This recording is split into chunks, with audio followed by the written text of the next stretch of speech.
Bismillahirrahmanirrahim. Assalamualaikum warahmatullahi wabarakatuh. Waalaikumsalam warahmatullahi wabarakatuh. Perkenalkan, kami dari kelompok Manusia Kardus dengan jumlah anggota 2 orang. Anggota yang pertama dengan saya sendiri dengan nama Khoir Prastio dengan NPM 18312236. Anggota kedua Muhammad Alvin Brianda dengan NPM 20312044. Pada kali ini saya akan mempresentasikan sistem pakar diagnosis penyakit pada hewan kucing. Seperti yang kita ketahui, sistem pakar merupakan sistem personal komputer yang memakai pengetahuan, fakta, serta teknik penalaran untuk memecahkan permasalahan yang hanya bisa diselesaikan oleh para pakar. Sistem pakar membantu Anda menerapkan proses, ide, serta pengetahuan manusia ke personal komputer untuk memecahkan masalah sesuai kebutuhan. Sistem pakar Sistem pakar tunggal bisa menyatukan pengetahuan dari satu atau lebih ahli dan menyimpan pada komputer. Pengguna sistem menggunakan pengetahuan ini untuk menemukan solusi dari persoalan yang ada pada sistem pakar. Sistem pakar saat ini sedang diterapkan di bidang ilmiah dan berbagai akademis termasuk di bidang kedokteran hewan. Next, di bidang kedokteran hewan, kita tahu bagaimana menggunakan sistem pakar untuk mendiagnosa penyakit dan mencegah serta mengendalikan penyakit yang diderita hewan-hewan. Berdasarkan uraian di atas, penulis berupaya mengembangkan suatu sistem yang dapat memberikan informasi penyakit kucing dan mengembangkan sistem untuk mendiagnosa, mencegah, dan mengobati gejala penyakit kucing sederhana dengan menggunakan metode Bayesian Network sehingga dapat membantu para pecinta kucing dalam merawat hewan kesayangannya. Next, pada gambar pertama di bawah menunjukkan langkah-langkah perhitungan jika menggunakan metode Naive Bayesian. Untuk bisa mendapatkan hasil dari suatu classifier, ialah bisa dilakukan dengan cara membandingkan nilai prior dari setiap kelas yang ada. Hasilnya berupa nilai tertinggi, berikutnya lah yang akan terpilih. Uh, Next, data yang digunakan untuk mendiagnosa penyakit pada hewan kucing, kita menggunakan 22 sampel. Tabel berikut adalah merupakan sampel-sampelnya seperti indikasi gejala dan kode, terus indikasi penyakit yang diderita si kucing. Next,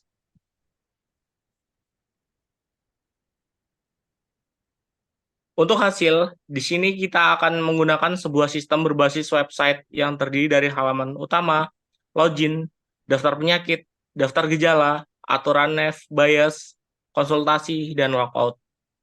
Untuk bisa mendapatkan hasil saat melakukan diagnosa, pengguna perlu menginputkan gejala-gejala penyakit yang diderita, yang telah diberikan nilai bobot oleh pakar, kemudian dilakukan perhitungan oleh sistem, sehingga didapat nilai output akhir sebagai hasil dari pendiagnosaan. Selengkapnya bisa dilihat pada langkah-langkah berikut. Next, pada pertama kali user memasuki sistem web, maka akan menampilkan gambar pada gambar kedua seperti di bawah ini. Ini adalah bentuk gambar pada tampilan awal. Next, setelah user memasuki halaman pertama, user bisa login menggunakan akun yang tersedia. Gambar login ada di bawah. Berikut adalah tampilan menu login pada sistem. Selanjutnya akan dipresentasikan oleh rekan saya, Alvin. Silahkan. Baik, saya akan menjelaskan pembahasannya. Pada halaman ini, user bisa melihat penyakit-penyakit apa saja yang bisa didiagnosa sistem ini. Kemudian untuk administrator, bisa mengedit baik menambah ataupun menghapus daftar penyakit yang tersedia. Pada daftar penyakit terdapat nilai bobot yang telah ditentukan oleh pakar. Dalam kasus ini, penulis menggunakan data nilai bobot yang dapat dari Pet Shop, Drebes. Bagaimana ditunjukkan pada gambar 4. Berikut adalah gambar penyakit dari hewan tersebut. Kemudian pada halaman ini, user bisa melihat gejala-gejala apa saja yang bisa diinputkan ke dalam sistem ini. Kemudian untuk administrator bisa mengedit baik menambahkan ataupun menghapus daftar gejala yang telah ditentukan pakar. Dengan gambaran seperti pada gambar 5 yang menunjukkan halaman gejala sistem pakar. Pada halaman ini akan tersedia sebuah halaman yang merincikan nilai bobot sebagai perhitungan metode naive Bayes yang telah ditentukan oleh pakar sebagai aturan perhitungan sehingga tampak seperti gambar 6. Pada menu halaman ini merupakan inti dari sistem ini, yang dimana berfungsi untuk membantu mendiagnosis penyakit pada kucing dengan memilih dan menghitung gejala yang terlihat pada kucing. Gambar 7 menunjukkan halaman konsultasi. Pada halaman ini, user akan memilih gejala-gejala yang terdapat pada kucing yang akan didiagnosa, seperti yang ditunjukkan pada gambar 8 di bawah ini. Di menu halaman terakhir ini, setelah sistem selesai memperhitungkan hasil dari gejala yang telah diinputkan dan telah diperhitungkan oleh sistem ini, maka setelahnya user akan bisa melihat hasil sekaligus melihat bagaimana perhitungan yang dilakukan sistem. Seperti tampak pada sampel contoh yang diambil kali ini, di mana kita memilih gejala-gejala dengan pilihan bulu rontok, lingkaran merah pada kulit, sering menggaruk area lingkaran merah, bulu rontok pada area lingkaran merah, serta bercak putih seperti ketombe, yang dimana gejala-gejala tersebut merupakan gejala dari penyakit kadas seperti yang tertera pada gambar 9. Dari program yang dibuat, kami membuat sebuah analisa dengan melakukan uji coba, testing dengan mencoba mendiagnosa penyakit kucing. Dari hasil diagnosa didapat sebagaimana ditunjukkan pada tabel 2 di bawah ini.